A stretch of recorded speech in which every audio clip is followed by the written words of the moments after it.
ng isang mapagpalang magandang araw. Si Ma'am Franz, live po kayo napapanood at napapakinggan sa ating programang Bombohanay Dugtong. Kasama niyo po si Bombo Justin Fantanilla Rosete. Ang inyo pong pagbati, Ma'am Franz, sa ating mga listeners and viewers. Magandang hapon, Bombo Justin, at sa inyong mga taga-subaybay dyan sa Dagupan. Yes. Ma'am Franz, kasalukuyan na pong tinatalakay sa impeachment trial po ni VP Sara Duterte yung tungkol po sa confidential fund at matatandaan po natin kabilang po kayo doon po sa mga unang nagsiwalat ng pagwaldas ng Office of the Vice President o ito pong si VP Sara Duterte doon po sa 125 million na confidential fund sa loob ng 11 araw. So ano na po yung masasabi po ninyo sa tinatakbo ng impeachment trial po ni VP Sara Duterte? Well, oo, no, kahapon nagsimula yung pagtalakay doon sa article of impeachment number 1. Yung tungkol sa betrayal of public trust, doon nga sa pagwawaldas ng confidential funds. Well, kahapon, nandoon nga ako sa Senado at napakinggan ko yung witnesses na dalawa from the Land Bank. At yun lang naman ang yata ang purpose ng prosecutor kahapon, patunayan na merong in-encash na cheque, no? Ilan ba yung cheque na yon? Apat. 7 na cheque, no? 7 cheque. Tatlong 37.5 million ng DepEd. Tatlo rin o 4 na 125 million sa office ng Vice President. So na-affirm doon yung pag-encash ng cheque, na sabi nga doon unusual. Yung ganung mga palitan ng cash na ganun kalaki, no, that time, no, 2022 tsaka 2023. So yun lang naman yung yun lang naman yung parang pinaka-objective noong prosecutor kahapon. Hindi na rin nag-cross yung depensa dahil alam naman natin mga dokumentong cheque yon, hindi naman na pwedeng itanggi, no, yung mga pagpapalit o pag-encash ng cheque na yon at yung amount. Ma'am Franz, kayo po, kung kayong tatanungin, gaano po kayo katiwala na dito po sa Articles of Impeachment number 1, yung usapin po ng confidential fund, ay mapapatawan po ng guilty po rito si Vice President Sara Duterte? Well, ang article, dito, no, yung betrayal of public trust. No, ang isang opisyal na pinagkatiwalaan ng pondo ng mamamayan, no, sa opisina niya, both sa DepEd tsaka sa Office of the Vice President, ay dapat maayos yung paggamit, no? Lalo na ngayon, lalo na sa confidential funds. Kaya sa tingin ko, kasi 2023 pa lang, sinabi na natin, merong culpable violation of the Constitution at saka betrayal of public trust dahil unang-una yung 125 million sa OVP noong 2022, wala yan sa budget ng 2022. Pero nagkaroon ng budget na 125. Well, siyempre inapprove din yan ng office ng DBM, Office of the President.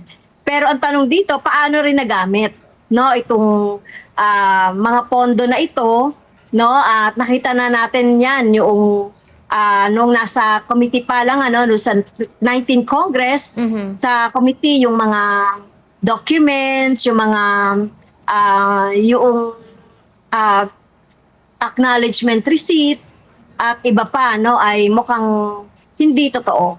So tingin natin confident kami, no, ito lang kasi kahit kami sa Makabayan, yan din lang naman yung aming rason for filing ng impeachment or for endorsing impeachment. So yun, sa betrayal of public trust. Yes po. Ma'am Franz, kayo ba nababagalan o nabibilisan dito po sa itinatakbo po ng impeachment case po ni VP Sara Duterte? Well, sabing ganun nila, no, ang prosecutor at ang defense meron silang 90 days, no, para ito ay hear pero masyadong ang matagal, no? Bombo Justin, itong 90 days na ito, kailangan talaga bilisan na. Lalong-lalo na, ito halimbawa sa confidential funds, natalakay yan ng extensive doon sa Committee on Good Government and Accountability. So kailangan mas bilisan na ito, no? Yung pagtalakay doon sa sa mga articles na yan. Ma'am Franz, doon po sa pagtalakay sa Article 4, yung grave threat, hindi po natin nakita ni Anino po ni VP Sara Duterte na dumalo sa impeachment trial po niya, do hindi pa naman po siya ipinapasumpina.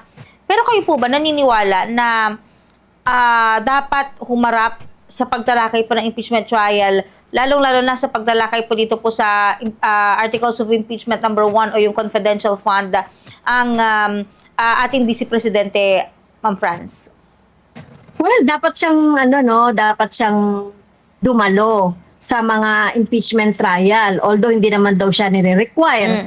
Kasi sa mga nakaraang impeachment, yung mga nasasakdal o yung mga akusado, yung mga respondents ay dumalo din sa impeachment.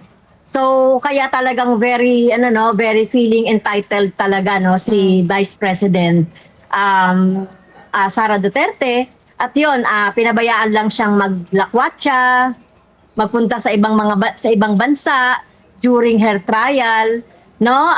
Tingin ko naman ay wala naman gaanong ginagawa. Kaya dapat talaga ay dumalo siya, no, sa impeachment trial. Lalong-lalo na yung mga point na dapat na sagutin niya personally.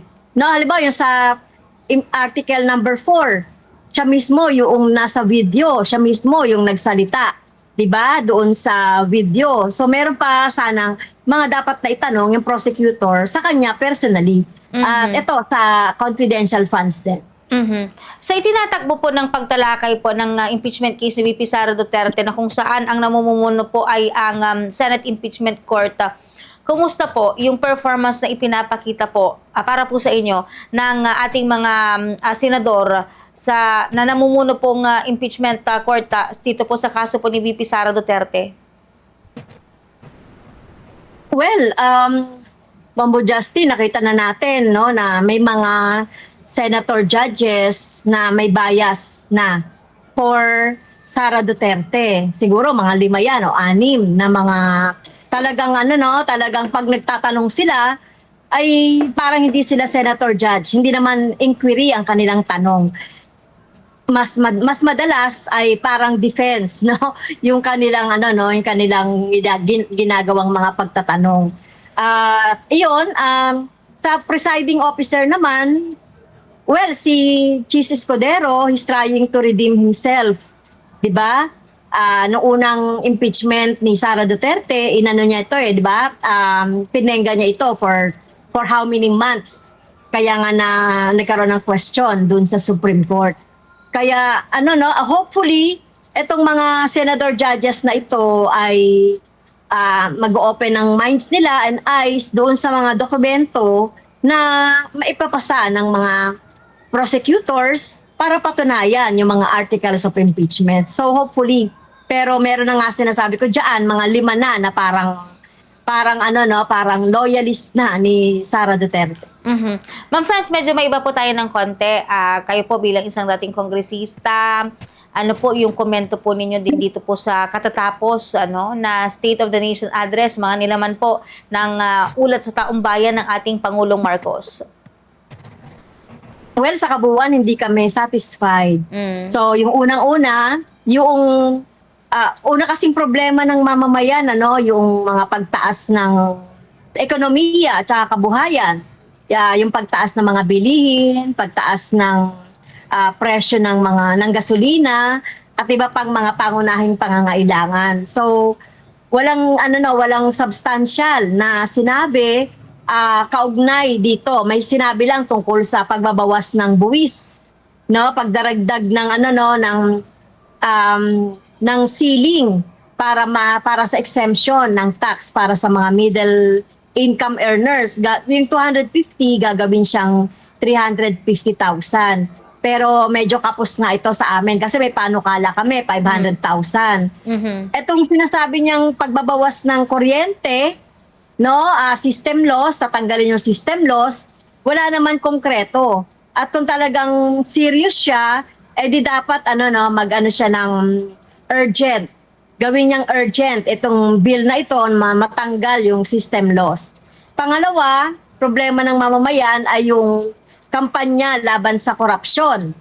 No, medyo malamya, no, sa tingin namin yung pagtalakay niya sa korupsyon maliban doon sa hindi naman niya binanggit pero kilala na natin yung sasampahan daw ng kaso si Speaker, dating Speaker ng House of Representatives, pero wala siyang pagbanggit doon sa mga iba pa, lalong-lalo na yung mga dating mga sekretary niya na involved din sa flood control mess. So dapat may sinabi siya tungkol doon. Sa education naman, medyo kapos din, no? Pinagmalaki niya yung promotion daw ng 80,000 na mga teacher 1. Pero ilan ba ang teacher 1? 'Di ba? More than 500,000 ang mga teacher 1. Ang sabi niya nung last SONA niya, walang magre-retire na teacher 1. So, yun. Tapos walang sinabi tungkol sa pagtaas ng sweldo. Sa kalusugan, ipinagmalaki niya yung tungkol sa zero billing, zero balance, pero hindi naman talaga na-avail ng lahat yung libreng kalusugan. Kaya medyo kapos yun para sa amin. Tapos yung tungkol sa karapatang pantao, laganap pa rin yung red tagging, laganap pa rin yung paglabag sa iba't ibang karapatan ng mamamayan, no? At panghuli, syempre, kapos na kapos talaga doon sa hinihiling ng taong bayan na pananagutan. Diba? Yung mga pagpapanagot sa lahat ng sangkot sa kurakot. So, yun yung puna natin doon sa SONA. Yes po. Ma'am Franz, actually, parang nabanggit din po niya ito pong mga issue po ng mga pambubuli sa mga eskwelahan. Kayo po, ano pong reaction po niyo dito? Kasi for the past few weeks and months,